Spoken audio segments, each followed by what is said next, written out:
Hidden bosses occupy a special place in Soulsborne games. They're supposed to be the reward for paying attention and being a great explorer.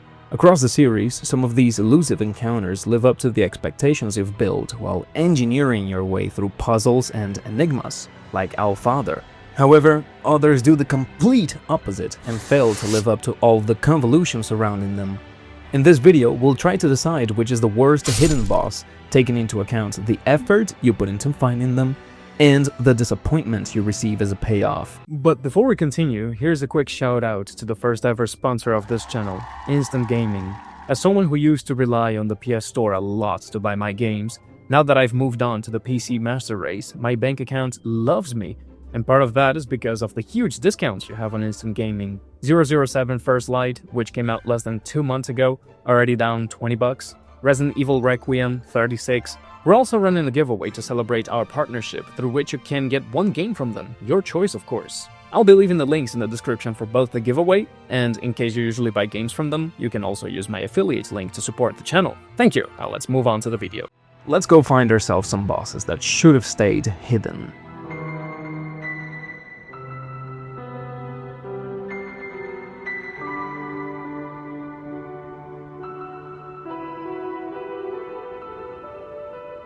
When we speak of hidden bosses, naturally Demon's Souls doesn't come to mind because every boss in this game is anything but hidden. And you might say, but you have the dragons and Old King Doran in 1-1. Now let's be clear, an enemy is considered the boss when they have a fog wall to cross, or a beacon that teleports us to the fight. Also, the presence of a soundtrack and the health bar is what seals the deal. If they're missing these, they don't count. For instance, the laser golem in Caelid. Meaning, let's roll the carpet for Dark Souls 1. Here we have two half-ladies begging to be addressed, Priscilla and Gwendolyn. Both are a bit of a nuisance to find because Priscilla requires you to hitch a ride back to the asylum, beat, copy and paste 2 out of 3, grab the doll and find a painting that teleports you to the painted world of Ariamis. From there, the cryptic stuff is done for because it's all natural progression until we reach her, and for me, Priscilla is pretty disappointing. For a character who's been locked away because according to the lore, she's created a weapon that could threaten Gwyn and his fellow gods, turning invisible, swinging her scythe, and blowing a blizzard that is easily avoidable by running to either side, is quite underwhelming. She only has 3 moves, and on top of that, the hardest thing about this encounter is to keep her alive long enough to cut her tail and get the dagger. Let's turn the spotlight towards Gwendolyn, who leaves Priscilla in shambles because of how unique his fight is. Again, we're dealing with 3 attacks, projectile 1, 2, and 3. Fantastic variety. 1 and 2 can be avoided by simply standing behind a pillar, and 3 is dodged by moving to either side. The thing that triggers me about this fight isn't its difficulty, because it's non-existent, but the fact that I have to chase him. If you've been following me for a while, you'll know that what I hate the most in Souls boss fights is to have to chase a boss who runs away. I can't stand it, it's my kryptonite. I think he's a bit easier to find than Priscilla, because there are 2 ways to access this fight, either by making 2-legged chest disappear, or equipping the ring that you can find in the catacombs, and for that my expectations weren't as high as they were for Priscilla. Moving on to Dark Souls 2, the only boss who's in a covered operations mission is the Dark Lurker. But he's cool, so he won't be added to this list, as infuriating as the process of finding him is. However, Aldia, being a secret final boss and all, deserves a spot here. To find him, you must talk to him at the 4th primal bonfire you kindle, the entrance of the crypt, and the Dragon Shrine. These are pretty much impossible to miss, unless you're doing a no bonfire challenge. The real problem here is getting rid of Vendrick, who will tank all your hits unless you have a few giant souls in your inventory. So, you must find giant trees scattered across the forest of the fallen giants, and defeat the ancient dragon, which is a horrible boss fight. Not all of these are necessary unless you want to dish out max damage to Vendrick. Personally, I would skip fighting the ancient dragon because it's a slog. After tucking King Vendrick for a nap, which is not something I would initially think of doing because he is not aggressive towards you, you can now access Aldia as the final boss fight of the game. And what a reward. If I explained the gameplay of this fight to a friend who has never played a Souls game in his life, he would think this is coming straight out of a 1990s 2D game. In fact, let's do it right now. I got a question for you. I'm going to describe a boss fight from a game, and you have to tell me what year you think the game was developed. Let's fucking do this. Okay. So, the boss moves around 5 spots, and he only has like 4 projectile attacks. And they are kind of similar, maybe, okay? Because it's like things coming up from the ground or fireballs flying at you, and then you hit him a couple of times and he teleports to another one of those 5 or so fixed spots around the arena. Well, my intuition says that there is a trap here. Okay. Because, okay, first of all, if you ask me in what year was this particular boss fight developed at first, and then you describe it as like very simple, like something that would have been developed in like the early gaming history, you would expect me to say that it was like in the 90s or whatever. Under normal circumstances, I would say like somewhere along the 80s or 2000s, but given the context, because of your attitude, I'm gonna say that it was from a very recent video game, which turned out to be S. Do you honestly think you're fucking funny fucking with my friend? For Bloodborne, I think the only hidden boss fight that is made of disappointment and disbelief as to what just happened are the Celestial Emissaries. So it's basically Sony's exclusive version of the Royal Rat Vanguard.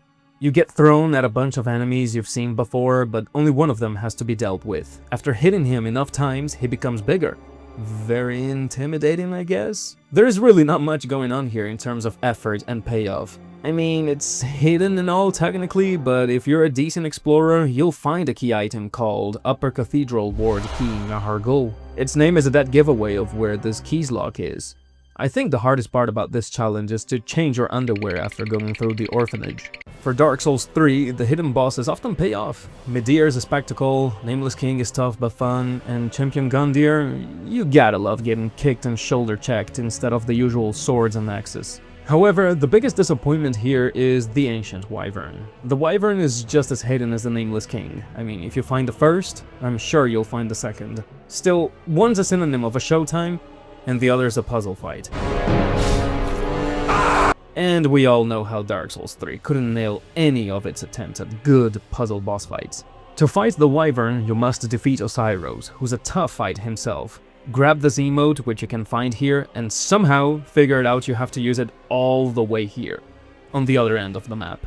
The saving grace for this is that it doesn't have multiple steps.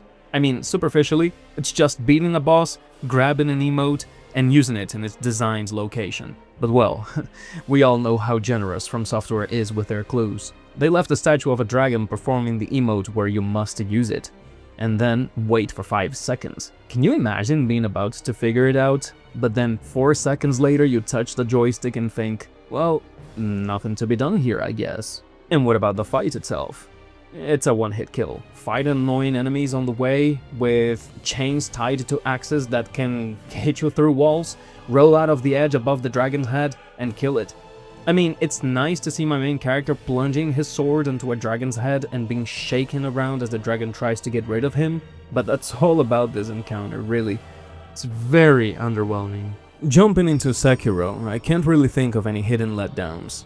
I mean, the only real hidden boss in this game is Allfather, but he's far from a bad boss. One could argue he's the best in the game, actually. So I guess I'll go with the Ape Duo, because it is technically skippable if you go to Mibu Village before defeating the Guardian Ape. Yep, that's the only requirement, actually. To defeat the ape before entering that cave. And I guess I don't have to explain why putting 2 recycled bosses who don't work well together is a bad idea, so let's go for the next. Jumping into our final contestant, Elden Ring, I'm in a bit of a pickle here. Elden Ring has tons of boss fights, some of them very disappointing, like Godofroy, who's a blatant copy and paste of Godric's first phase without a single change to the character's model, but he isn't very hard to find, which means he won't make an appearance here. Also, every catacomb is hidden in a certain way, or even some jails like Electo's, which requires to follow Ranni's quest. However, Should we count these lesser bosses or should we go for the big ballers? Because regarding the superstars, Elden Ring really knows how to compensate you for your time spent on their enigmas. And I'm glad it does, because it's a massive game, so I expect to get good boss fights as a reward for all the exploration required to find Midra, Astel, and Metyr. Astel and Metyr have some weird gameplay decisions going on for them, like they're a hassle to find because of the grunt added or the teleporting away shenanigan, but I still think they're worth the effort because of their lore implications, their design, which is repulsive, and overall their uniqueness. Initially I was thinking of adding Necromancer Garrus, which I think most of you won't even know about. He can be found in the Sage's Cave, which is a sort of catacomb that is pretty unique because it houses 2 bosses instead of the usual one. The intended boss is the Black Knife Assassin, and when you're done with it, you'd call it a day. But behind not 1, not 2, but 3 layers of illusory walls, you can find Garrus. I really don't want to count him because it's all about these fake walls hiding him from us. There are no steps involved, just either your perception for detecting illusory walls or having the online features enabled, so you can read the messages pointing you at them. Also, I'm very disappointed that because of my own rules, I can't include the 15th ulcerated tree spirit in the game that you can find in that Shadow Keep area flooded with water. You really thought that we're going for something original there, didn't you? A real monster lurking underwater, and when you open the floodgates, it's just that guy I've fought a gazillion times before. I really wish it had a health bar just so I could include it in this list. So, my final 3 runner-ups for worst hidden bosses are Senesax, Ancestor Spirits, and the Valiant Gargoyles. FromSoftware's handling of the Gargoyle archetype is a downward spiral that needs to be studied in a lab.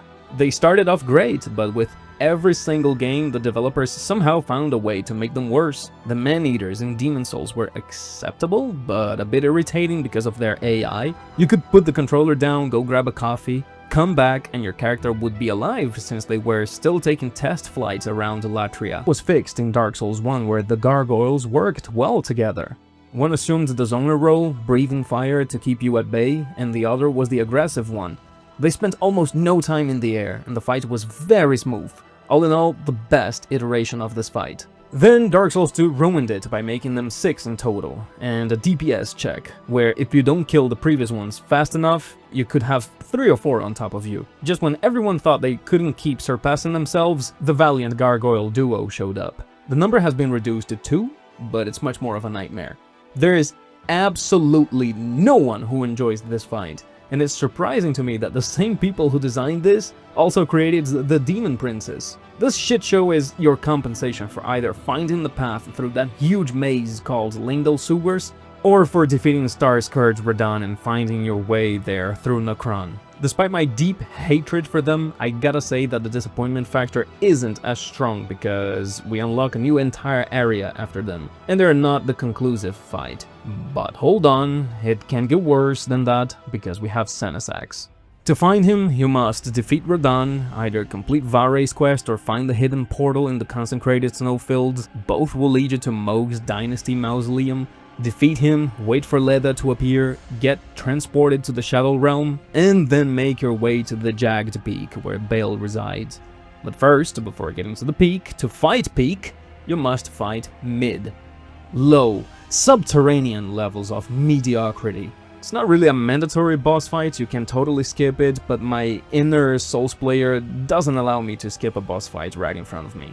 So, the arena is designed to be a pain in the ass because the water on the ground acts as a buff for the dragon, since it extends the AoE of its electric attacks. Horrendous hitboxes, camera issues, since it's very easy for the lock-on to drop entirely since the only locking point is its head. The absurd damage it does, almost one-shotting most people's characters. All these things put together will make you play a very safe and unentertaining way, which is to hop on torrent, deal chip damage to the dragon's legs, and gallop away before it strikes some lightning down. This can take up to 10 minutes. To put you into perspective, the fight with Ishin's Sword Saint can take up to 7 minutes, or even 4 if you know what you're doing. Meaning, this dude has no business taking that long to be killed just because we players are forced to play it safe. And speaking of mediocrity, the ancestor spirits want to have a chat. Discovering these creatures can be a bit of a problem because, firstly, you must reach Siofra River and Nokron, which are 2 hidden areas in the game. Then after arriving, you have to light 8 or 6 braziers to unlock the fight, and they're scattered all over the area where the spirit is located. Since there are 2 spirits, you must do this a total of 14 times. And for what? For a fight that doesn't compensate the effort you put into finding it at all. At least one spirit has more depth to it, since it can absorb the spirits of the animals in the arena, and use different moves depending on what animal was assimilated. However, the other deer is as flat as a surfing board. It kicks, does a slam, spits vapor while in the air where you can hit it. All in all, very unsatisfying encounters. Even the Regal Spirit, which is supposedly better, can be quite the nuisance because if you can't dish out damage fast enough, he'll out-heal you at least twice during the fight, which only prolongs the pain of fighting it. And so, who do you think is the most disappointing hidden boss in FromSoftware's Soulsborne history? My choice is clear, and I think I won't ever change my mind unless Miyazaki is feeling extra playful for his next titles.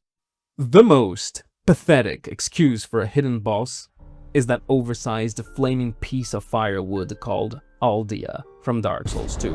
After all the cryptic dialogue and the mysterious origin of this character, I expected much more than just 6 attacks, and teleporting around a few fixed spots in an arena that is being used for the 3rd time. I think we the players deserved something better after reaching the endgame, and also going the extra mile by visiting the Giant's memories and defeating the Ancient Dragon, in order to put Vendrick to rest. There are way too many loops to go through for the crappy-ass fight we get as a reward. Other games in the Soulsborne catalog have their Germans, Soul of Cinders, and Ishins going on for them, and they're all incredible skill tests to make the player feel accomplished after beating the game. However, playing Whack-A-Mole for the final encounter of the game is a sad joke, one that finally made me realize that the boss quality of this game as a whole is worthy of a controller flying across the screen.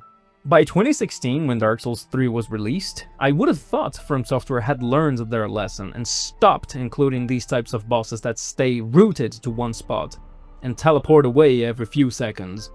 But nope, they clearly didn't. Thank you for joining me in this wild ride searching for the most disappointing hidden boss fight in the Soulsborne games. If you have a different opinion, let me know in the comments. I'll be reading all your takes, comrades. For my next video, I'll be taking Bloodborne lessons from a random Bloodborne teacher I found on a website where you hire teachers for school subjects, and other life skills. Kinda crazy, isn't it? I'll record the whole progress and share it with you guys so you can decide if he's a good teacher or not. See you in the next one. Bye!